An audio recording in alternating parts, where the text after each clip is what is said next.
और आज से जम्मू कश्मीर विधानसभा का सत्र शुरू हो रहा है, जिसमें कई मुद्दों को लेकर हंगामा हो सकता है। जी हां, विपक्ष जहां सरकार के 1 साल पूरे होने के बाद चुनावी वादों को पूरा नहीं करने का मुद्दा बनाती दिखेगी, तो वहीं इसी बीच एनसी, पीडीपी और कांग्रेस स्टेटहुड के मुद्दे पर आक्रामक दिखाई देंगे। लेकिन उसके पहले कल एनसी और कांग्रेस में थोड़ी दूरियां दिखाई दी है। एनसी ने पार्टी विधायक दल की बैठक बुलाई थी, जिसमें कांग्रेस विधायकों को भी बुलाया गया था, लेकिन कांग्रेस के विधायक नहीं पहुंचे। एनसी की बैठक से पहले कांग्रेस विधायकों ने अलग से बैठक की है। 2 बैठकों में विधानसभा सत्र, राज्यसभा चुनाव और 2 सीटों पर होने वाले उपचुनाव को लेकर मंथन हुआ है।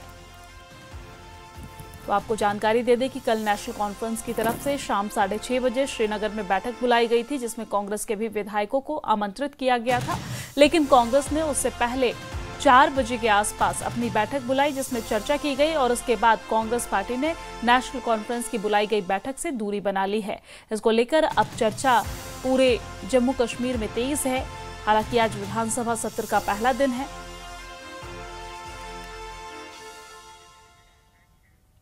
और अब इस मीटिंग से कांग्रेस की दूरी पर उमर अब्दुल्ला ने कहा कि कांग्रेस अलग पार्टी है, उनकी अपनी मीटिंग थी। कांग्रेस ने बार बार कहा है कि चुनाव में बीजेपी की मदद नहीं होने देंगे। उन्होंने आगे कहा है कि कांग्रेस और नेशनल कॉन्फ्रेंस में फर्क है।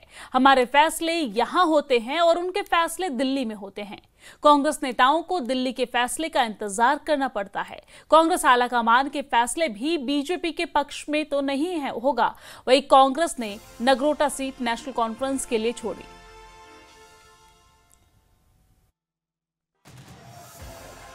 उनका अपना सिलसिला, उनका अपना तरीका होता है।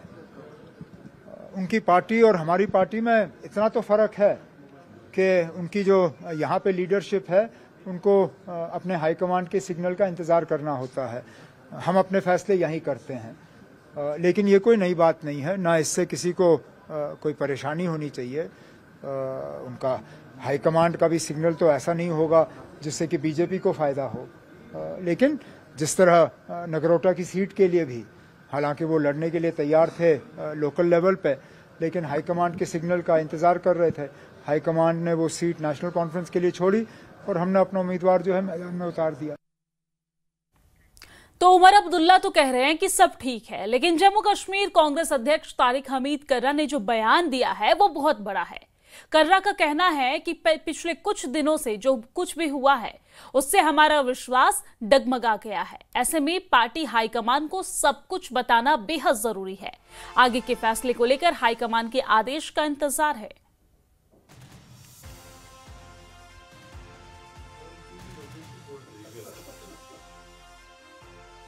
हमने आपसे बताया कि कुछ चंद ऐसे अहम अमूरात हैं, कुछ ऐसी हैपनिंग्स जो पिछले हफ्ते 10 दिन से यहाँ पे हुई, उन बातों को मद्देनजर रख के हमने एक बार फिर से अपने मेंबरान की उनकी जो ओपिनियंस है उसको कलमबंद किया, उनकी जो तजावीज़ हैं उनको कलमबंद किया। और इसीलिए हमने जैसा कि एक नेशनल पार्टी का होता है, यहाँ की तजावीज़ जो है वो मरकज़ी क़यादत के सामने जाती है और वहाँ से उनकी गाइडेंस उसमें सीख की जाती है। तो यहाँ से हमने जो भी तजावीज़ दी उसके ऊपर वो वहाँ पे सलाह मशवरा करके। तो आपने देखा किस तरीके से यहाँ पर तारिक हमीद कर्रा ने ये कहा कि जो कुछ भी पिछले कुछ दिनों में हुआ है उससे हमारा विश्वास डगमगा गया है। हालांकि उमर अब्दुल्ला सरकार की तरफ से ये कहा जा रहा है कि सब कुछ ठीक चल रहा है।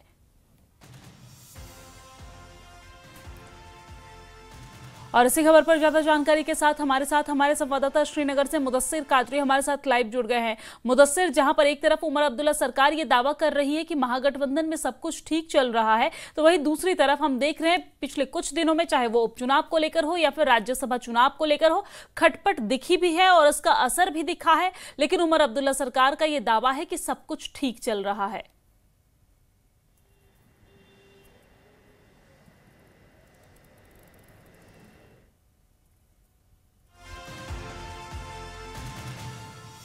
ठीक है, एक बार फिर से मुदस्सिर से संपर्क करने की कोशिश करेंगे। मुदस्सिर की आवाज हमें नहीं मिल पा रही है, लेकिन आपको जानकारी दे दे कि आने वाले दिनों में 2 चुनाव है प्रदेश में, राज्यसभा का भी चुनाव है और इसी के साथ उपचुनाव भी है 2 सीटों पर, नगरोटा और बडगाम सीट पर। ऐसे में कांग्रेस और महागठबंधन के बीच ये दूरियां नजर आ रही है। हमने देखा बीते दिन भी कांग्रेस पार्टी ने नेशनल कॉन्फ्रेंस की तरफ से जो मीटिंग बुलाई गई थी उसमें कांग्रेस के विधायक शामिल नहीं हुए और आज विधानसभा सत्र का पहला दिन है। लेकिन इन सब के बावजूद भी उमर अब्दुल्ला सरकार का कहना है कि कांग्रेस और नेशनल कॉन्फ्रेंस में सब कुछ ठीक चल रहा है, क्योंकि कांग्रेस पार्टी की तरफ से जो भी फैसला लिया जाता है वो उनके आला कमान दिल्ली से लेते हैं, इसलिए कांग्रेस थोड़ा रिस्पॉन्स करने में देर लगाती है। लेकिन कांग्रेस पार्टी का कहना है, कांग्रेस के प्रदेश अध्यक्ष तारिक हमीद कर्रा ने मीडिया से बातचीत करते हुए ये कहा कि पिछले कुछ दिनों में जो कुछ भी हुआ है उससे हमारा विश्वास डगमगा गया है और हमने देखा भी किस तरीके से राज्यसभा के चुनाव में कांग्रेस पार्टी की तरफ से जो सीट मांगी गई थी कांग्रेस को वो सीट नहीं मिली। इसके बाद कांग्रेस नाराज होकर प्रेस कॉन्फ्रेंस करते हुए कांग्रेस के जो प्रदेश अध्यक्ष है तारिक हमीद कर्रा, उन्होंने ये कहा था कि हमें जो सीट हमने मांगी थी वो सीट हमें नहीं मिली, असुरक्षित सीट होने की वजह से हम यहाँ से उम्मीदवार नहीं दे रहे हैं। लेकिन इन सब के बावजूद भी उमर अब्दुल्ला का बयान सामने आया कि सब कुछ ठीक चल रहा है। कांग्रेस की अपनी मीटिंग थी, इसलिए कांग्रेस ने हमारी मीटिंग को ज्वाइन नहीं किया। हालांकि आपको जानकारी दे दें कि कांग्रेस की मीटिंग 4 बजे थी और 6:30 बजे उमर अब्दुल्ला की तरफ से मीटिंग बुलाई गई थी। एक बार फिर से मुदस्सिर कादरी हमारे साथ जुड़ गए हैं। मुदस्सिर, जिस तरीके से उमर अब्दुल्ला सरकार का दावा है कि सब कुछ महागठबंधन में ठीक चल रहा है, लेकिन कांग्रेस पार्टी की तरफ से यह बयान दिया जा रहा है और कहा जा रहा है कि बीते दिन जो कुछ भी पिछले कुछ दिनों में हुआ है उससे हमारा विश्वास डगमगा गया है। आप इसे किस तरीके से देखते हैं और वाकई में ग्राउंड जीरो पर किस तरह का माहौल देखने को मिल रहा है महागठबंधन के बीच? हाँ बिल्कुल, जिस तरह से राज्यसभा पोल्स के लिए जो कैंडिडेट्स नॉमिनेट हुए तो उसके बाद से ही ऐसा लग रहा है कि कांग्रेस और नेशनल कॉन्फ्रेंस के बीच में की जो खलिश है या दूरियां हैं वो बढ़ रही है। हालांकि दोनों पार्टियां जो है खुलकर एक दूसरे का विरोध नहीं कर पा रही है, लेकिन अंदर की अगर हम बात करेंगे तो अंदरूनी खलफशारी का शिकार दोनों जमातें जो है वो हुई है और इसका कहीं ना कहीं असर जो है वो गठबंधन पर भी पड़ता अब नज़र आ रहा है। और जिस तरह से कल की अगर हम बात करें, कल शाम को दोनों पार्टीज़ की अहम बैठकें थी और जिस तरह से CLP जो मीटिंग थी तो उसके बाद ये तय हुआ था कि जो कांग्रेस के असेंबली मेंबरान है वो नेशनल कॉन्फ्रेंस की मीटिंग में जाएंगे, लेकिन ऐसा नहीं हुआ और लगभग 3 घंटे जो CLP मीटिंग है वो श्रीनगर में चली और उससे पहले जो जिस तरह से ये नेशनल कॉन्फ्रेंस की तरफ से एक इन्विटेशन मिला था कांग्रेस को कि जो असेंबली मेंबरान है कांग्रेस के वो भी उस मीटिंग में शामिल हो जाए ताकि जो स्ट्रैटेजी है वो चाकआउट की जाए कि किस तरह से राज्यसभा पोल्स में जो वोट्स है उनको ज़्यादा से ज़्यादा रागिब किया जाए जो नेशनल कॉन्फ्रेंस के कैंडिडेट्स हैं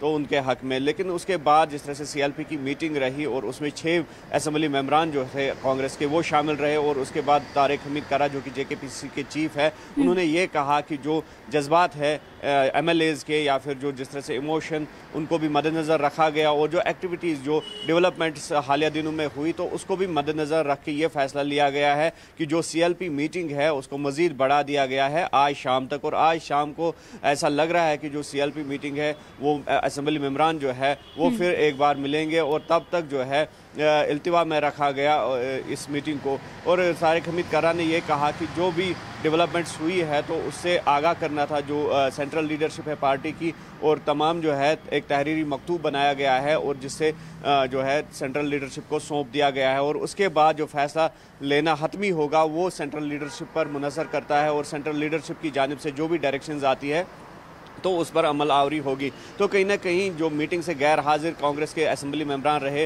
जो नेशनल कॉन्फ्रेंस ने उनको मदऊ किया था तो कहीं ना कहीं इस बात का संकेत भी मिल रहा है कि जो कांग्रेस लेजिस्लेटर्स है वो अपनी नाराज़गी जो है लगातार जाहिर कर रहे हैं। और इससे पहले भी जिस तरह से नेशनल कॉन्फ्रेंस ने अपने कैंडिडेट्स को नॉमिनेट किया था और कांग्रेस को शायद ये उम्मीद थी कि एक सेफ सीट दी जाए जिस पर कांग्रेस उम्मीदवार को उतारा जाए, लेकिन ऐसा नहीं हुआ। और उसके फौरी बाद जिस तरह से तारिक हमीद कर्रा या फिर जो दीगर लीडरान है उनसे हमारी बात हुई तो उन्होंने ये कहा कि ये एक बिट्रेयल था, यानी कि धोखा उनको दिया गया। और उसके बाद ये कोशिश की गई नेशनल कॉन्फ्रेंस कार्डर की तरफ से कि कांग्रेस को किसी न किसी तरीके से ऑन बोर्ड लिया जाए और अगर कहीं पर कोई गैप हुई है उस गैप को भी ब्रिज किया जाए, लेकिन ऐसा दिखता नजर नहीं आ रहा है क्योंकि कल रात की मीटिंग जो है, कल शाम की मीटिंग जो है इस बात का संकेत दे रही है, ये बात अयां होती है कि सब कुछ दोनों जो पार्टीज है, दोनों एलाइज है, उनके बीच में सब कुछ ठीक नहीं चल रहा है। अब देखने वाली बात यह होगी कि असेंबली असेंबली की जो प्रोसीडिंग्स है उस पर किस तरह से इस दूरी का असर पड़ता है, क्योंकि आज से जो सेशन है, जो सत्र है,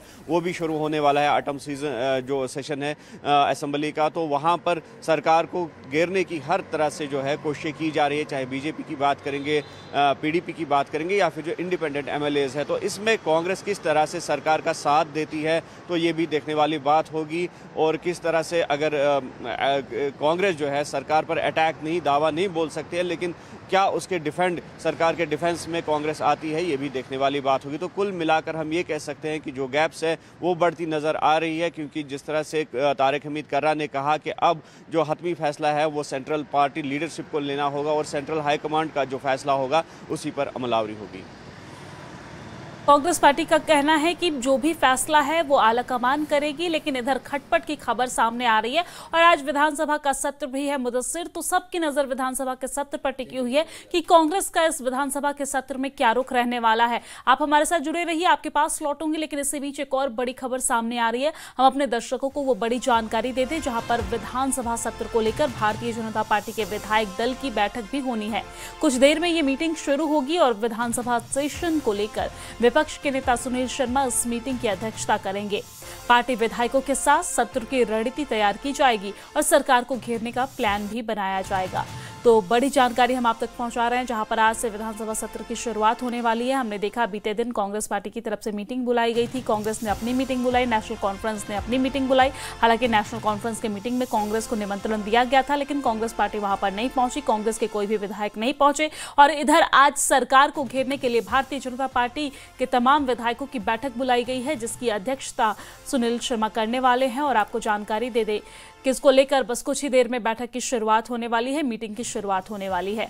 हमारे साथ मुदस्सिर लगातार बने हुए। मुदस्सिर, एक बार फिर से आपके पास आते हुए, जिस तरीके से भारतीय जनता पार्टी आज बैठक बुलाई है और ये बैठक में, इस मीटिंग में किस तरीके से विधानसभा सत्र में सरकार को घेरना है, इस पर चर्चा की जाएगी। तो आज का सत्र काफी हंगामेदार नजर आ रहा है, क्योंकि हमने देखा बीते दिन सरकार का 1 साल, उमर अब्दुल्ला सरकार ने 1 साल पूरा किया और इस दौरान पोस्टरबाजी की भी हमने तस्वीरें देखी, खबरें देखी कि किस तरीके से सरकार को इस मुद्दे पे घेरा गया कि 1 साल पूरा होने के बाद सरकार ने कोई भी 1 साल में कोई भी वादा सरकार की तरफ से पूरा नहीं किया गया है। और वो कौन कौन से मुद्दे हो सकते हैं जिस पर सरकार को बीजेपी की तरफ से घेरा जाएगा?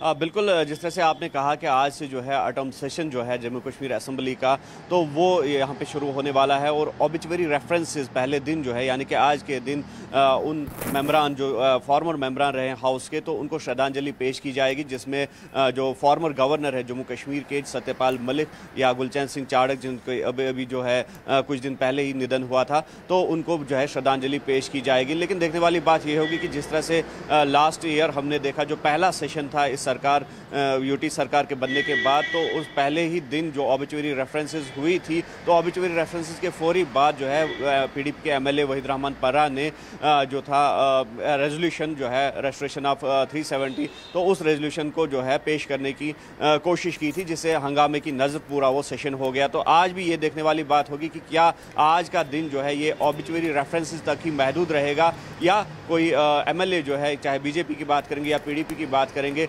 सरकार को पहले ही दिन से घेरने की कोशिश करेगी। तो इस हवाले से देखने वाली बात ये होगी कि जी बिल्कुल देखने वाली बात होगी कि भारतीय जनता पार्टी किस किस मुद्दे पर यहाँ पर सरकार को घेरती है। हालांकि ये मुद्दा सबसे ज्यादा आज चर्चा में रहने वाला है कि सरकार ने 1 साल पूरा किया और 1 साल में जो भी वादे किए गए थे उसमें से कोई भी वादा पूरा नहीं हुआ है। मुदस्सिर, बहुत शुक्रिया तमाम जानकारी साझा करने के लिए, हमारे साथ लाइव जुड़ने के लिए। विधानसभा के सत्र पर शुरुआत होते ही आप नजर बनाए रखिएगा, कोई अपडेट आएगा तो हम आपसे जरूर लेंगे।